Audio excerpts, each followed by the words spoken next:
what Dynamo is and how to generate those graphs. And then I want everyone to really understand how to work with Dynamo. We're going to look at some use cases to see how we can kind of use that in our daily workflows. And then also kind of how to get what I call the Dynamo mindset. You know, Dynamo does a lot of stuff. It's a programming language. So realistically, you know, if you can think about it, you can probably do it with Dynamo. So I want to get everyone in here thinking about the types of things that they can start doing with Dynamo to maybe automate your processes or save yourself time in the long run. All right. So we're going to start by getting right into it. So what is Dynamo? You may have seen it as a little corner box inside your Revit when you're in Revit. You know, you go to the Manage tab and there's the Dynamo button. It's been getting pre-installed with Revit since 2018. So it's actually been around for a while. And prior to 2018, it was an add-in that you could install. Dynamo itself is owned and operated by Autodesk. So it's constantly getting updated with every release that Revit has come out. And, you know, it's fully integrated. It does a whole lot of stuff. So at its base, Dynamo is a programming language, right? But it's not programming how we typically think of it. We don't have to deal with stuff like, you know, like we're seeing on screen right now. We don't actually deal with putting in lines of code. Dynamo works with what is called logic. Logic tends to say that we have something that's an input. That input causes an action. That action is going to give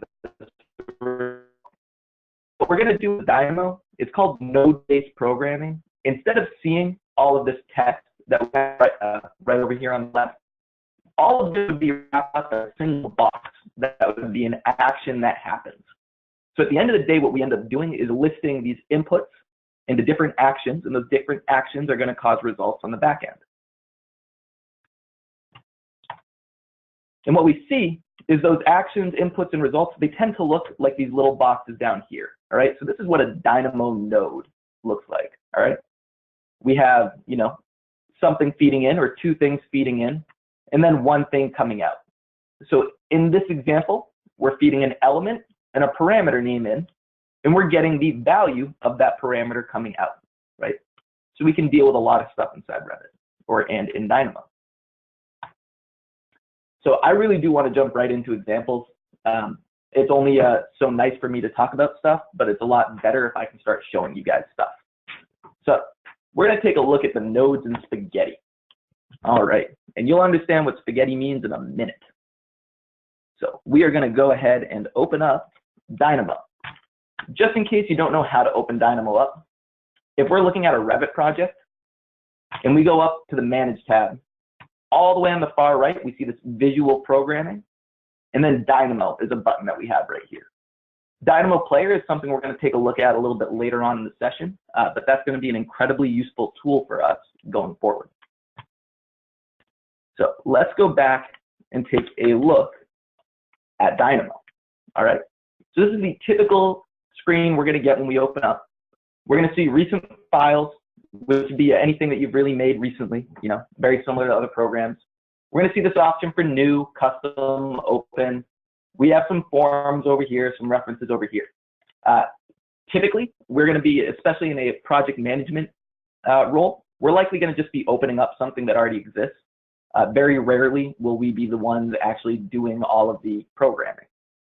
This is something that, you know, you can either ask around, and maybe I know Microdesk, we do a lot of it. I do a lot of it for several clients. And some of this stuff you can actually find when you go on Google and just start searching for, you know, what you would like Revit to do for you. So what we're going to do real quick is we're going to make a really, really simple graph. Now, you hear me calling it a graph. In Dynamo, we don't call stuff scripts. We call them graphs. So we're going to make a brand new graph really quick just to kind of see how Dynamo gets put together.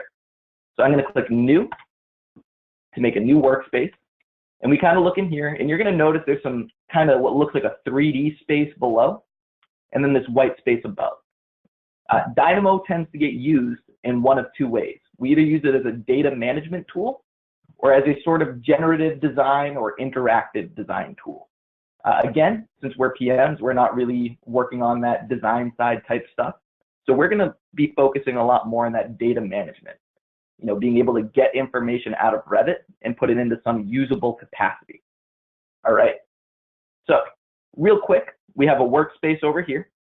On the left of my screen, we see a whole bunch of little areas that information is stored, and then we just have some general, file edits, whatnot up top. All right, so what we're seeing on the left here is the library, and that library has a collection of nodes. We can start looking through, kind of going through and looking at what these different things are, and you can spend quite a while just looking through here. So instead of going ahead and looking through, I'm going to just start typing and searching for specific things that I want to put on screen for us to take a look at. So something I'd like to do is just a real simple demonstration of how we can get values from elements in Revit. So we'll see right now that I have a Revit project open. If we want to go ahead and take a look at a 3D view over here, we can see there's a whole bunch of stuff that's loaded into this project, right? So what Dynamo does is it creates a live link between whatever Dynamo you're doing and whatever current project is open. So that means we have one project open for one instance of Dynamo. Let's say you're trying to run Dynamo on multiple projects. I'd always recommend having multiple versions of Revit open, running multiple versions of Dynamo. Just to note, that's going to cause a lot of computing power. Might not be something you should do. I personally only ever run one instance at a time. All right, so just throw some of these nodes and spaghetti together, and let's see what we can make. All right, so we always want to start from the thing that we want to do and work backwards to make it work. So if I want to get some parameter values, I'm going to go search for that. So I'm going to say element.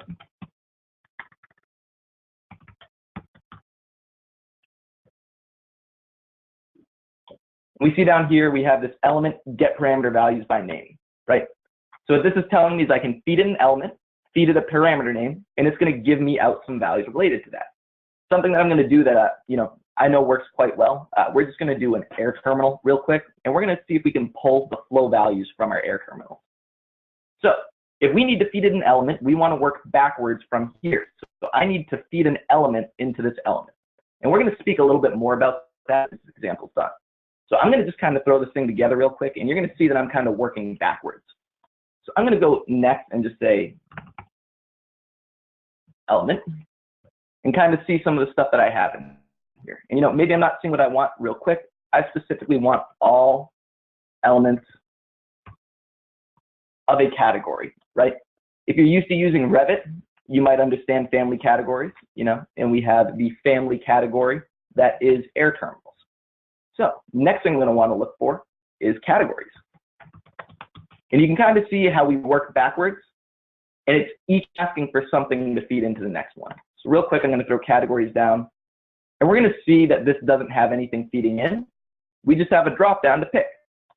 So I'm going to choose air terminals. So now we've kind of, at this point, finished off that first screen, right? We have a start point, that middle transfer, and now we get right to that element.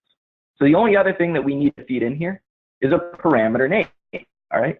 So we're going to start talking about the very first specific thing that we deal with in Dynamo, and that's the types of information that we can load in. So one of the things we're going to load in would be text, right? When we start talking about programming, though, we don't talk about text, we talk about strings.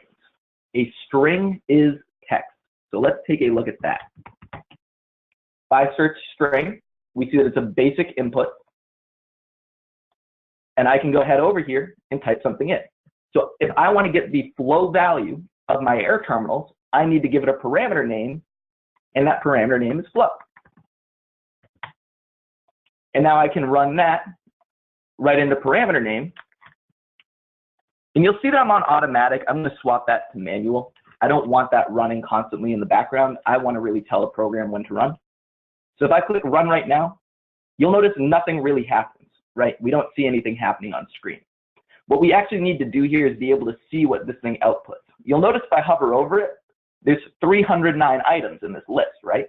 But if I want to be able to display that very quickly, we need to use something that is called a watch node. All right, we're going to throw that in here real quick.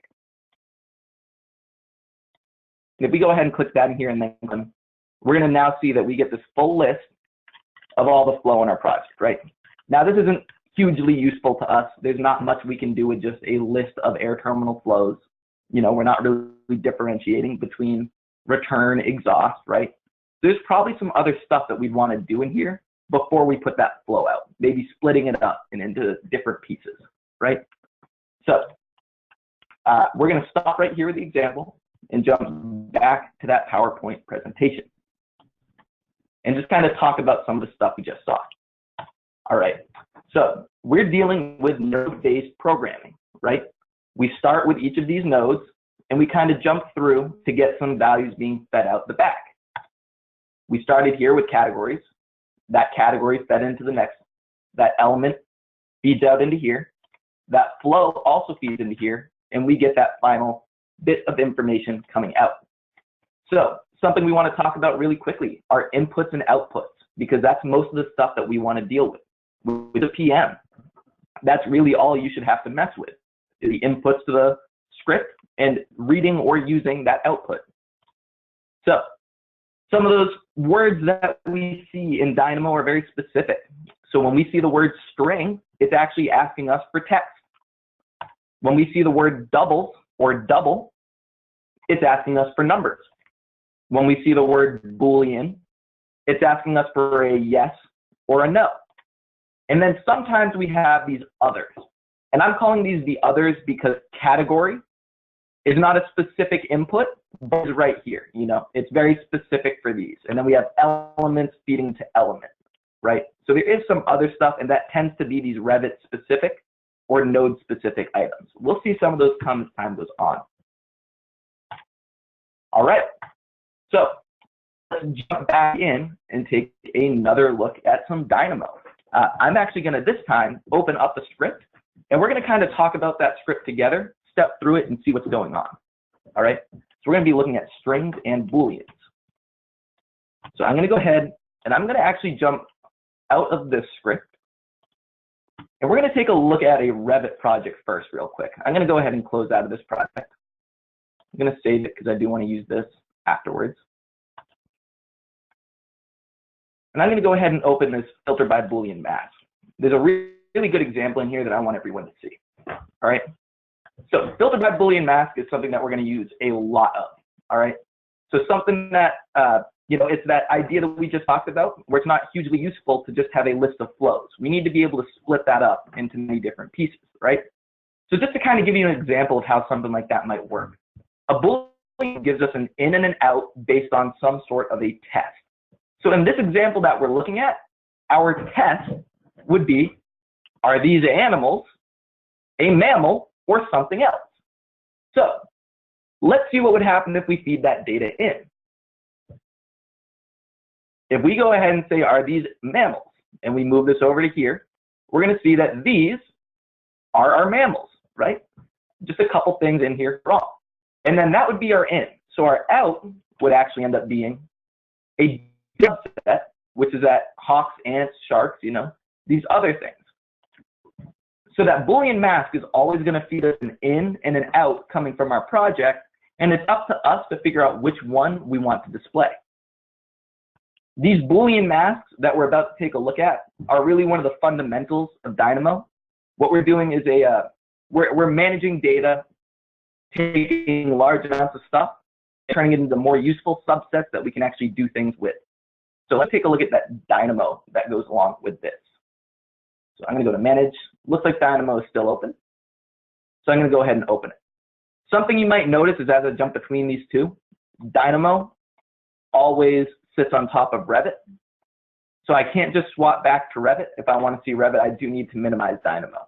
To tell you the truth, the very first time I opened Dynamo up, I thought I broke Revit. Dynamo went full screen, couldn't get Revit to open. Maybe 20 minutes later, I realized what the actual issue was. So I don't want you guys to have to go through that same pain that I went through. So popping open Dynamo, I'm going to go ahead and we're going to take a look at how that Boolean filtering works. And you'll see that I'm opening up that script, a new one. I don't always use recent. I could have just clicked here, but I do want to make sure that I'm grabbing the right element. You'll also notice that saved scripts are saved as .dyn files for Dynamo. So this is a pre-built script that I have that kind of gives us an example of what's going on when we do those filters. All right. So something else I want to point out real quick, you'll notice I have a lot of color going on over here. These are actually standard colors that the Dynamo users across the globe have kind of come together and agreed upon. So anything we see that's gray would be stuff sitting in the middle that you don't have to touch. Anything that's purple would be inputs for the rest of the project. And then anything that's kind of blue is going to be a monitor. So those would be those watch nodes. You know, they're not providing anything. They're just letting us see information. And then we see orange as being our output. So currently we don't see any orange coming out. We're not outputting anything. We're just doing a little test. As we get into the scripts, we're going to actually see those outputs start showing up. So let's take a look at what this is doing here, right? We have this list of text, right, or list of strings. We're taking all of these strings and creating a list of them. So what I'm going to do really quickly is just go ahead and disconnect this, click run, and I want us all to see that what this has done is created what's called a list, right? We see there's 0 through 14 elements in this list. Dynamo is a list-based program. We continue to create lists, bigger lists, smaller lists, and then we manage those lists by doing things to them. So you see right here, we took 15 individuals, and we took all of those 15 and made them into one single list. Something else you're going to notice in Dynamo is that we don't start at 1. We start at 0. This is very important as you start to put stuff together, because if you think you're grabbing the first item, the 0 item is actually the first item, all right? So let's take a look at what's going on through the rest of this. What we're looking at doing right here is taking this inputted list of animals, you know, all sorts of stuff, and we want to go ahead and filter it somehow. So what I've decided to filter by is I'd like to see if the string or text, right, these are the same thing, starts with the letter S, right? So let's see if that happens. If I run that in here right now, I can click run and see what that does, right? And we get this little text telling us what's going on. And you'll notice it's giving me a whole bunch of falses and truths to whether or not it starts with an S, right? And we see it's feeding out this bool, right? Bool is short for Boolean. We just talked about how Booleans are always trues or falses, right? So now we see this kind of filter happening up here. And what this filter is going to do is it's going to take this original list, this list we see right here, and match that up against this list of true or falses. And that's going to give us stuff that is true to that list and stuff that is false to that list. So let's go ahead and see what happens when we connect this next piece. Something else I'd like you to notice is as we're stepping through here, I don't need to have the entire system together to click run. We can click run as we do each step. This is actually a very good practice to maintain if you start creating your own scripts, as it lets you know that, you know, the first half of your program is working. You don't want to get all the way to the end and then find out that the very first thing you did was incorrect, and now all that other work you did is useless, right? We want to test as we go. So what I'm going to do now is just go ahead and connect that list to that list. Click, and here we go. We have squirrels, sharks, salmon, and seals that start with S, and we have a whole bunch of other stuff that does not start with S, right? So this concept here, filtering with a Boolean mask, is one of the bases of Dynamo, all right? So we're going to get out of really talking about how to put some of this stuff together, and I'd like to start showing everyone some things that we can actually do with Dynamo instead. So let's jump back to PowerPoint real quick. All right, so let's kind of take a pause for a second and talk about Revit.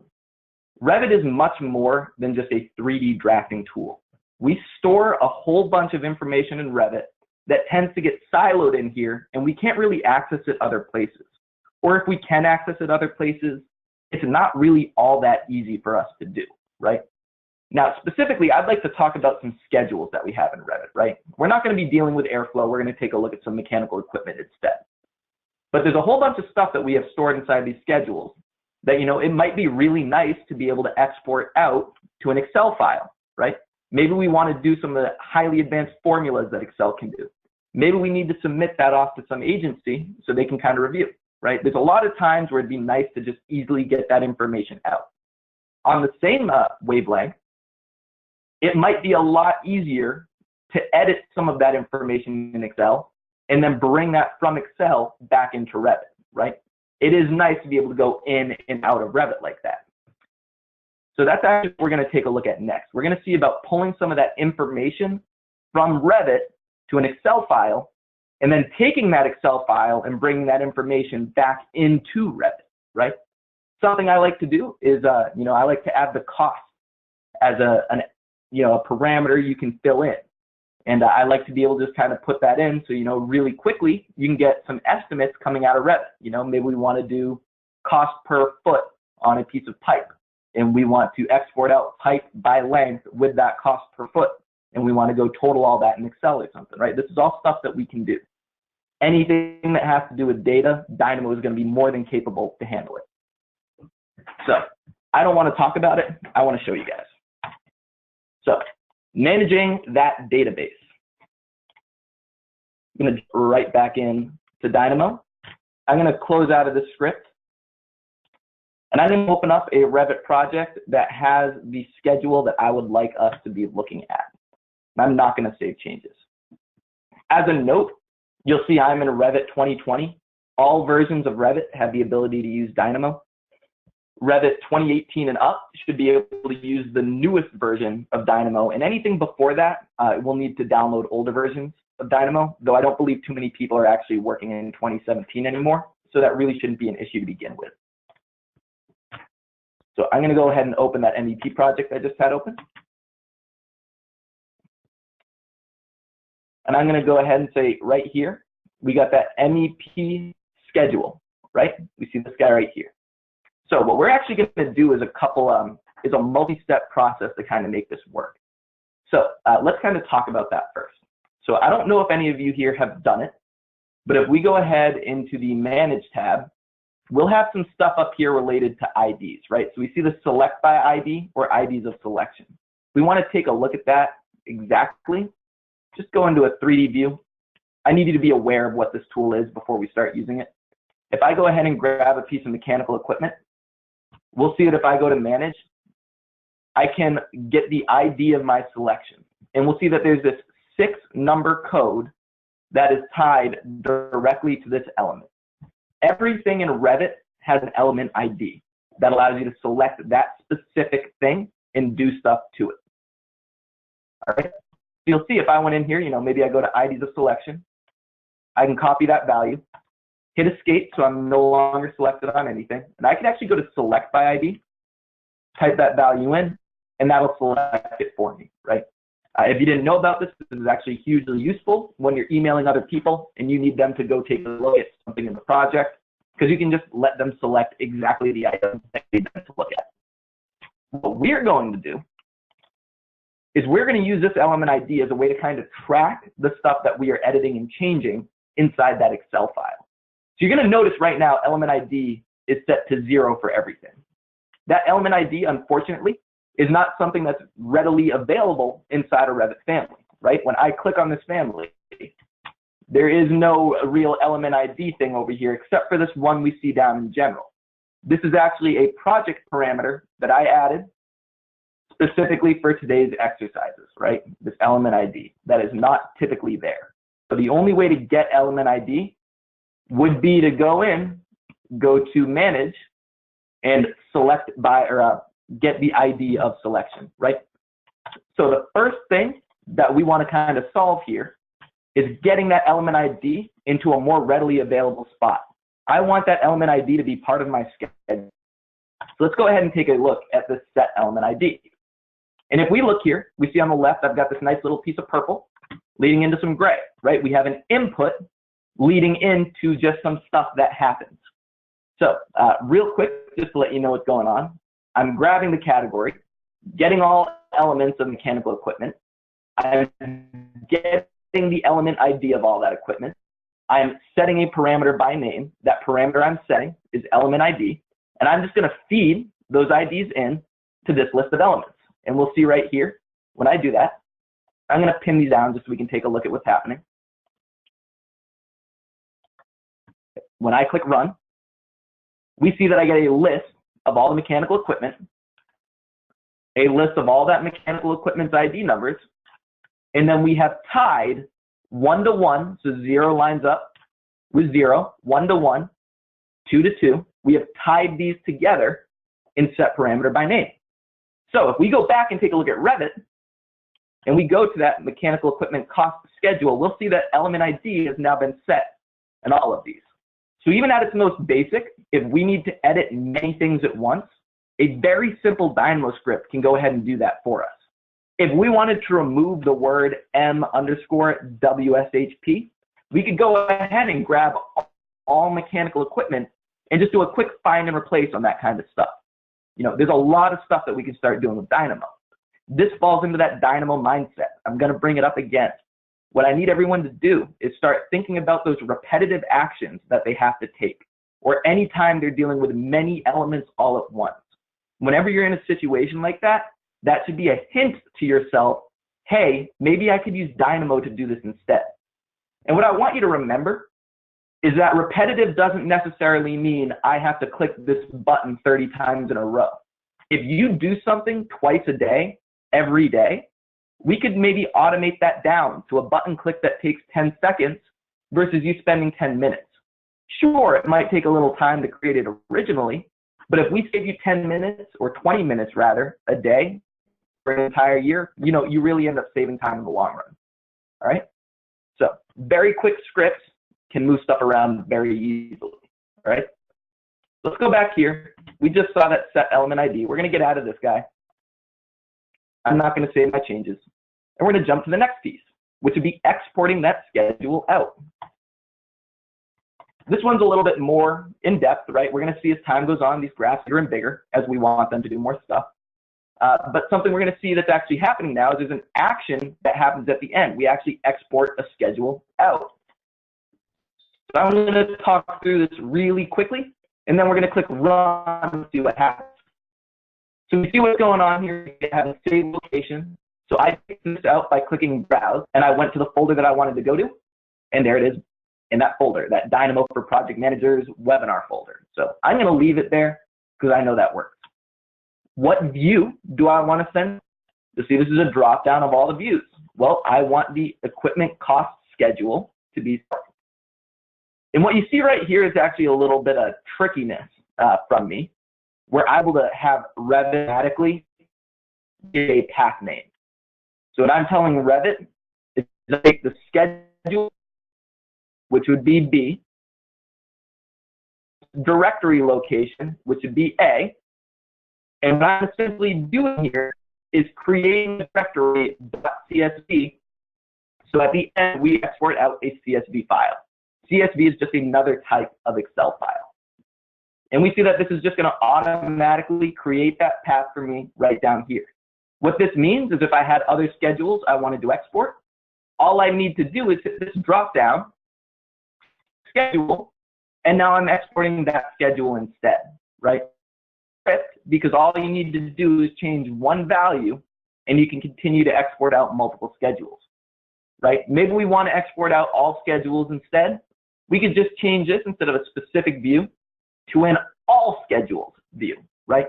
So we could also do this as a batch process.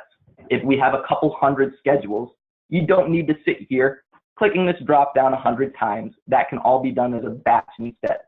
Because these are all boutique tailor-made, you know, they can do anything we want them to do. And what I'd like you to notice is we're sending that path over here. We're using the same view that we use for the name as the view that we're exporting out. And then we just see that we have this export options. And I mentioned before we have these weird others as types of inputs. So these tools that we see down here are all linked together. You know, these are the schedule export options tools, which is why you'll see most of these line up perfectly, right? So just to take a quick look, we see that I want to bring the headers in from my project. This delimiter we'll talk about in a minute. I don't have blanks in my headers and footers, so we're saying false. I want double quotes to be my text qualifier. This is all background stuff we can talk about in a little bit. And then I do want to have a title being brought in, right? And if we look, maybe you don't know that you're supposed to put a piece of text in here. If we hover and you look on the left, you see that it calls out string and then a default value. The fact that it says string means that you need to enter a string. That says bool, so we need to enter a boolean. That says string, we need to enter a string. That says boolean, we need to enter in a boolean, right? So the inputs are actually telling us what they need, just in case this is not descriptive enough for what it is we need to enter. So we have reached a point where you briefly know what's going on. So if I want to export the schedule out, all I need to do now is click run. So I click run, that run is completed. If we go ahead and take a look, we'll see that that's sitting right here. So the only tricky thing about a CSV, and this comes into that where we're using commas down here and double quotes down here. A CSV file is a specific type of Excel called a comma-separated variable. And what that means is that at its essence, it's just a text file, and instead of having columns, it uses commas to separate it out. Excel is able to handle this stuff no problem though. So when I go ahead and I open it up through Excel, and you'll see we're looking for that one that's sitting right here in Dynamo for Project Managers. It's going to pop up and it's going to ask me to do some stuff to it, right? So a CSV, we saw that there's a delimiter over here before, right? Unfortunately, we can't see it right now, but it was asking us for our delimiter. So we do have something that is delimited, all right? My data also has headers. So I'm going to set these two things. We go next. We're going to see it's asking what my delimiter is. Well, if you remember, we chose comma as our delimiter, right? And you'll notice when I check off or check on comma, this kind of changes a little bit, right? You see it starts looking a little bit more like an Excel sheet.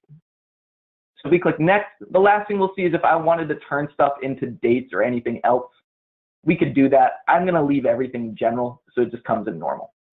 If we click finish, what do you know? We have an Excel sheet now. If I double click on each of these columns just to kind of spread them out, we'll see that this is that exact schedule that we were looking at inside Revit, right? It has just been exported out to Excel now, and we have all the same power in Excel that we would typically have. So maybe there's a couple things I'd like to do real quick. Specifically, I want to change the cost value for a whole bunch of these. Now, I'm going to go ahead and say the cost is going to be 100. 100 what? I don't know. I'm going to leave that up to you guys to decide. But everything in this project is going to cost 100. Granted, if you wanted to spend the time to label everything individually, that's your prerogative, but I don't want to kill too much of this webinar just labeling values. So I've gone in here, I've gone ahead and said everything's going to cost 100. And what I think would be really nice is to bring that data back from this Excel file into Revit. So Revit maintains that data as well. So let's take a look at doing that now. So what I'm going to go ahead and do, I'm going to save this, right? I edited it. I want to save it now. So I'm going to go ahead and just say File, Save As. And I'm going to save it. You know, maybe I don't want to do a Save As because I don't want it to be text. I should be able to just do a regular save and it should show up fine. I'm going to double check here. There's that one right there from 1:37 p.m. I'm going to go ahead and say that that's the file we were dealing with. So I'm going to close out of that guy, jump back in here. Let's take a look at Dynamo. Close out of this. I don't want to save those changes. And we're going to go ahead and open up the import schedule tool. Now, what I'm going to do here is not go through every step of this one. This one's a little bit more involved, though I'm going to leave it here for a couple more seconds in case you decide to come back and review. I want this to be easy for you to pause on so you can take a look at exactly what has been done. Really quickly, there's a couple extra things that we've done here we haven't seen before. We're dealing with indices and lists. And we're setting a couple different parameter values at a time. And we're doing a thing called transpose. So I do want to show you what the results of a few of these things are, but we're not going to go through that whole step-by-step process like we have been. All right? So I'm going to click Run really fast and let this thing do what it needs to do. As a note, you'll notice I already have that file selected. I was testing it earlier, so you know I just left that already selected. And then the sheet name, automatically, when we create the CSV like that, whatever the name of the schedule is going to be the sheet name that we deal with. So I've got that file path and sheet name. Those are my only two inputs. And then the output is going to be that it writes those parameters. So if I click run, oh,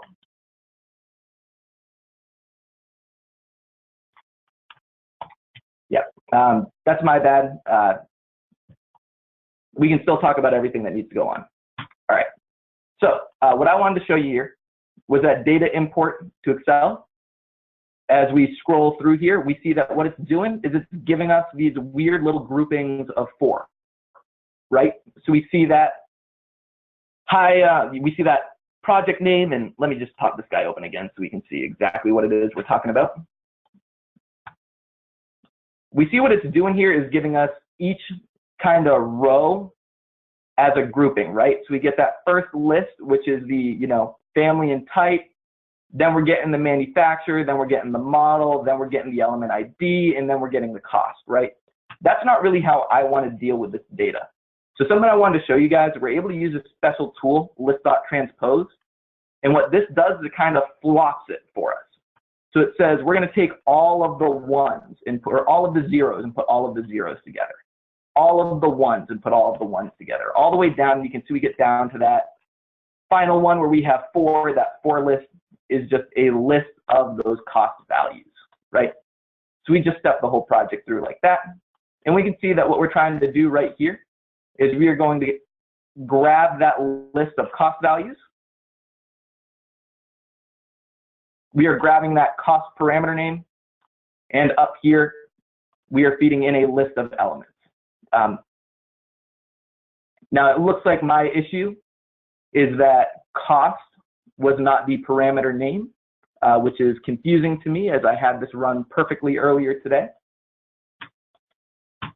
I'm just going to double check really quick.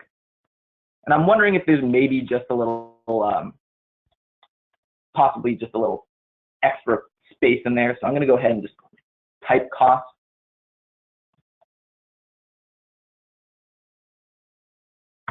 You see I'm putting it in quotes. Quotes is automatically making that a piece of text instead. And yeah, I'm going to have to double check why it's not running right now. To be honest, I think I might need to restart my PC. There is no rerun. It ran earlier today without any problems. So I'm, a little bit perplexed at this one right here. Regardless, this would be how we kind of match those things up. We have that parameter value jumping in to that specific parameter, and then these are the elements that are having that added to it. All right. If we want, at this point, the last thing I want to show you guys is that we don't actually need to jump into Dynamo to do each of these things, right? Opening up this giant view every time is a little bit excessive. So I want to show you guys that we don't actually need to open up this view every time. So I can actually close out. I am going to save my changes. And what I'd like to show you instead is that we can actually deal with this other tool called the Dynamo Player. Dynamo Player takes a couple seconds to load up, but it'll be up any second now. And there we go. So this is the Dynamo Player.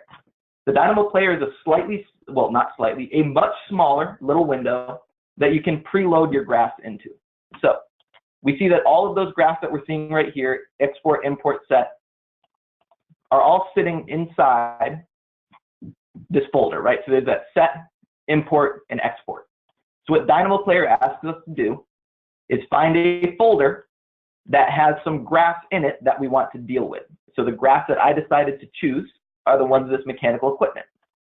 And then what it asks us to do is you can either just click play to start running it, or if we want to change some stuff, we have this little button here. And remember how we were setting those inputs as purple? Well, that's what we're seeing down here is just the inputs. So if I want to change that directory path, I can change it. If I want to go to the import and I want to change the path and then maybe the sheet name, we change that right here. And then for that set element ID, well, the only thing I need to change is the category, right? And changing the category will do it.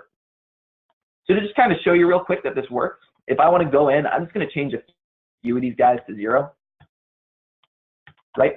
If we want to just run that set element ID tool, you'll see that it automatically threw those all back in there, right? So the Dynamo Player is actually a really useful tool to kind of start, making these workflows work a little bit easier. So now something I'd like to do really, really fast, just so I can definitely make sure we can set some stuff. I'm adding comments in here after cost. We're going to push that cost value into comments instead. So I am going to go ahead and open up the import schedule. And I'm just going to push that to comments instead of pushing that to cost. And you'll see we can open up the Dynamo right from here, and I can go ahead and say comments. And I'm going to go ahead and click run. Well, we're going to close it, save it, open up Revit.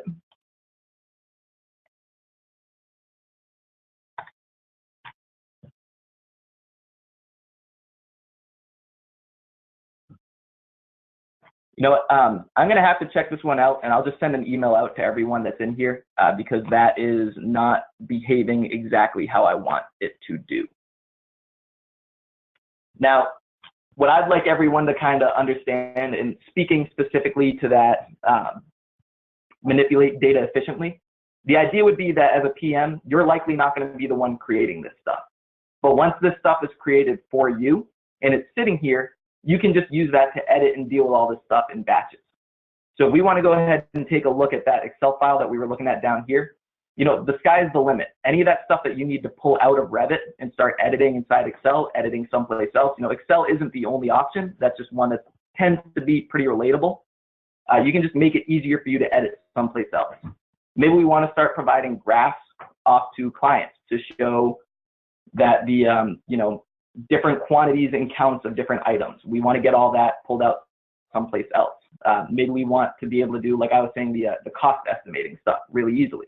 We can pull all that information straight out of Revit, throw it into Excel. You can issue out that document as something else. So the idea behind Dynamo, especially for a PM, isn't so much that you're going to be the program inclined person to do the work, but you'd be someone who can use it afterwards, because something like the player that we have over here just really gives us a couple buttons that we have to click instead.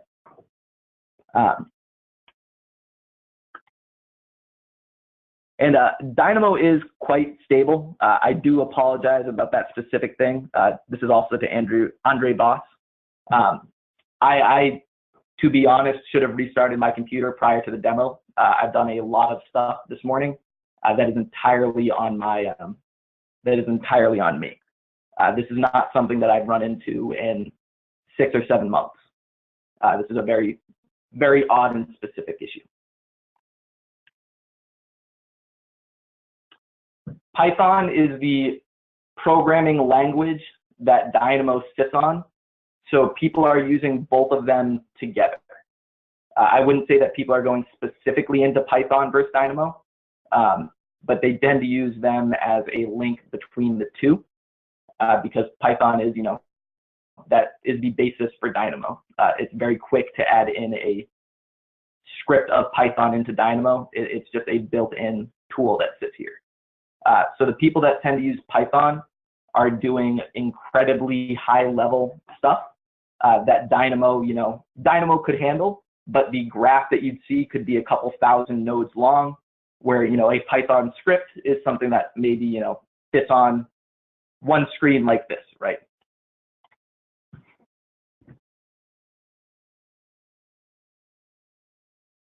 So tools that PMs would use would be stuff, you could use import or export schedule tools. Those would all be tools that are sitting inside that Dynamo Player. I'd recommend, if you're a PM, not to get into Dynamo, but to be using the actual Dynamo Player. So a tool that you might use day one would be importing or exporting schedules. Maybe you want to go in and set a whole bunch of project data. A lot of people, in that PM role don't really have to deal with Revit too much. So we can kind of take down the knowledge of Revit and just say, open Revit up, go to manage and pop open the Dynamo Player, and you can start pulling any and all data that you need. So the tools, it's hard to pin it down to any one specific tool. The sky is really the limit. Dynamo is a programming language, so it's, we can make anything we want to make.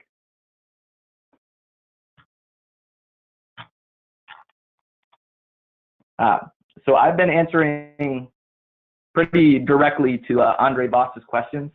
I do want to open this up for anyone else who has questions as well. If we can just wait 1 minute or so, because that was the last thing I wanted to talk about here, was that we have the Dynamo Player that's going to take any of that stuff that we are working on and creating, you know, anything that you can think of that you kind of wish you were able to handle easier can get loaded into that player. So we're not dealing with Dynamo as a whole. We're dealing specifically with that Dynamo Player.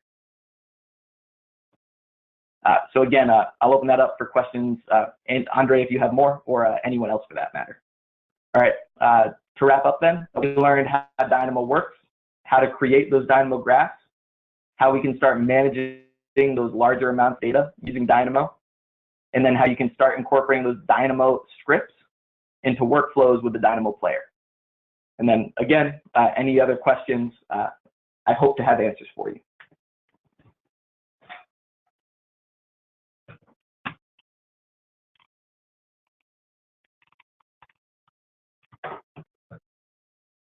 And remember, please be adding questions if you have them to the questions tab into the chat tab. All right, since it doesn't seem like we're getting any other questions, that would be the end of our session. If you do run into anything else, feel free to reach out to Microdesk or me directly. Again, I am LaRiviere, and you can find Microdesk's information on this final screen right